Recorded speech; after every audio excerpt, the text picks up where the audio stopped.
UK government debt has recently hit an all-time high of over £2 trillion. That's an astronomically high number. It's a 2 with 12 zeros after it. By our calculations, that's government debt of over £30,000 per person, which is unacceptable. Moreover, it's the first time that UK debt has been above 100% of GDP since 1961, according to the ONS. This means our national debt is worth more than our entire economy. National debt is not the same thing as your personal finances, but for comparison purposes, imagine if you had an unsecured loan greater than your annual salary. The interest payments would be crippling.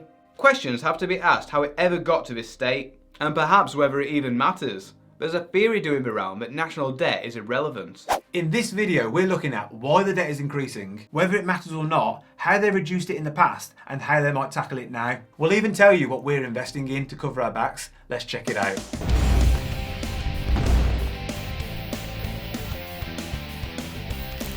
Welcome to MoneyInShackle.com, the investment and finance channel and website that sets you and your finances free. That was Andy and I'm Ben, and if you like what we say, hit the like button and click subscribe. If you head over to the Money Unshackled offers page, linked to below, you'll find thousands of pounds worth of offers for investment platforms and services, so it's worth checking that out. Why is the debt increasing? If you just read the latest headlines, you might be led to believe that the measures taken in response to coronavirus are pushing up debt levels. This is partly true, and it does explain the huge increase in recent borrowing, but a growing public debt pile has been a problem for many years now. The money borrowed in reaction to COVID has just worsened a situation that was already at tipping point. As we can see here, public debt has long been out of control, and COVID can only be blamed for the latest uptick. In the 16-year period shown here, public debt has more than quadrupled. Let's get some perspective by taking a look at debt as a percentage of GDP through the years. It's the first time debt has been higher than GDP since 1961, but it is not as high as the peak after World War II. Back in 1961, it was kind of justified. As the graph shows, the government was still reducing the debt levels after one of the most expensive wars in history. The same could not be said today. We've been effectively living in peacetime for the last 70 years, and yet the public debt continues skyrocketing. We strongly believe that national debt should be kept low in good times so that a country can respond when a crisis hits. With debt levels this high, we struggle to see how the UK could manoeuvre if things continued to get worse. And worse, things are expected to get. So, with COVID aside, why is the debt so damn high? It's simply because government tax receipts are far lower than their expenditure. And the gap is funded by borrowing, or in other words, it means the country has been living beyond its means. The longer this goes on, the worse it gets, because interest payments perpetuate the problem. Does it even matter? Debt is meant to be bad, or so we're told, and should be avoided. But is this true? And does it apply to national debt? There are some really interesting theories and facts that may shine a different light on the national debt problem. According to JubileeDebt.org, the UK government's debt payment burden is low, and its ability to borrow at record low interest rates is an opportunity. An investment that saves public money in the future or increases tax receipts would be a worthwhile reason to borrow. For example, we think that investing in things like the transport network gets the country moving and spending money. Likewise, spending on education improves the earnings potential of the population. And this is how we compete as a country and build wealth by creating better jobs and businesses. JubileeDebt.org lists some very interesting facts that potentially downplay the severity of this huge debt burden. And we've handpicked a few that we think demonstrate their points best. 23% of UK government debt is owed to the UK government itself. This is based on the quantitative easing that has been going on since the financial crisis. Is this a problem? It doesn't sound like one if you owe yourself.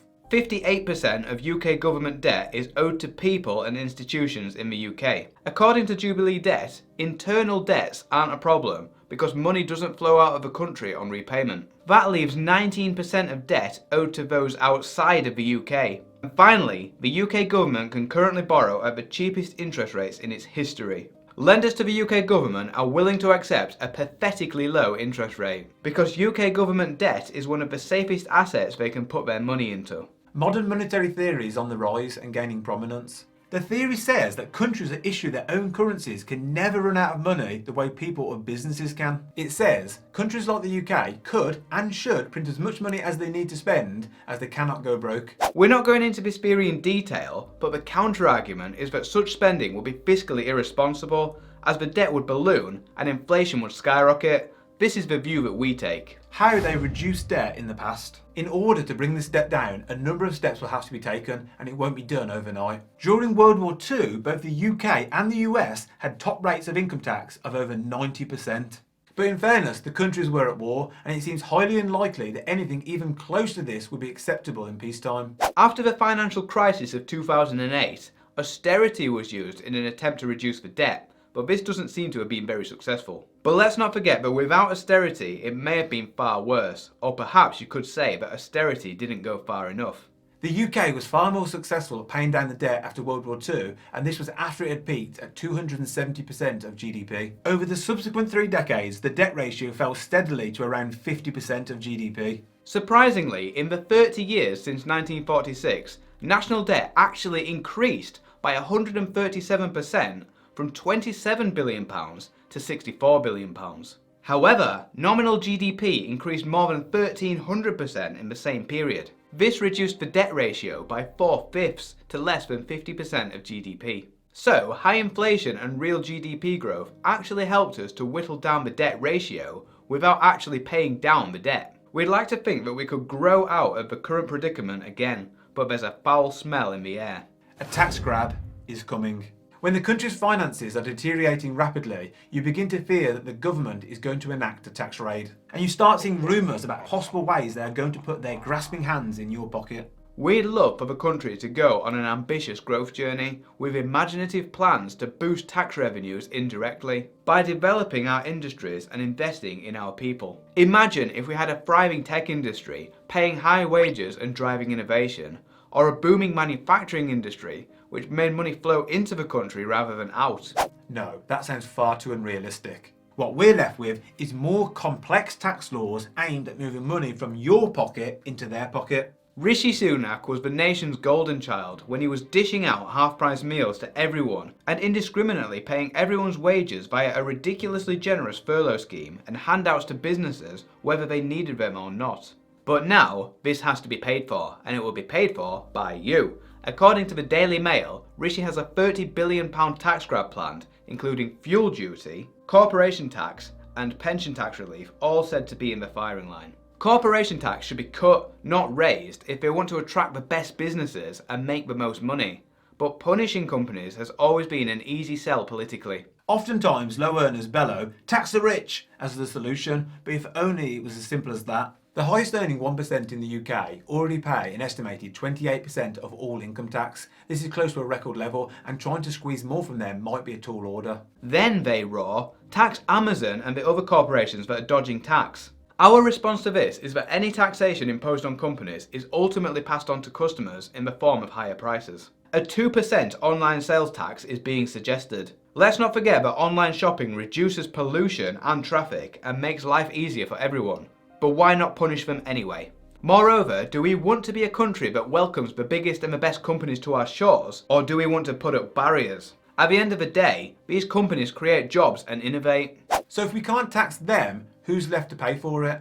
That's right, that leaves the middle classes to bear the burden. Thankfully, Boris has told allies that he wants taxes to be as low as possible. But he is a politician, so we can expect anything said to be subject to an immediate U-turn. We're hearing that plans might include increasing capital gains tax from 28% to 40% in line with income tax. This would be grossly unfair because capital gains tax doesn't factor in inflation, which over 30 years of owning a house could add up to hundreds of thousands of pounds. You could make a loss in real terms and still have to pay 40% in tax. Pension tax relief for higher earners is another potential target, with rumours being that 20% tax relief should be across the board instead of the 40% for higher earners. If that happened, personally we would feel like cutting down the hours we work and have reduced pay, rather than allow the government to transfer the benefit of hard work from the worker to the government. It just disincentivises ambition. And finally, what we're investing in. Whether national debt is a problem or an irrelevance is open for debate, but it scares the hell out of us. We never used to like gold as an investment, but despite its many drawbacks, we have grown to see its importance in a portfolio due to the willingness of governments to devalue their currencies. We both now target a gold position of 5% in each of our portfolios, and both use the iShares Physical Gold ETC to achieve this. We have both been investing in gold monthly from about the time the UK government restarted its money printing programme. Gold should act as a hedge against economic turmoil. The iShares Physical Gold ETC is available on Freetrade, and they are giving away a free stock to new customers if you use our link. Using this link also supports our channel, so a big thank you to those that do. Even Warren Buffett, who previously avoided gold like the plague, or is that phrase now avoided it like coronavirus? Anyway, he has added the yellow metal to his portfolio with a small holding in Barrick Gold Corporation. This is also available on Freetrade. Question of the day: are you worried about the UK's out of control debt, and what are you doing about it? Let us know in the comments section. Thanks for watching. On this channel we talk a lot about personal finance, investing and all things money. And if you want to see more great content, please click the subscribe button below. This is MoneyUnshackled.com. See you next time.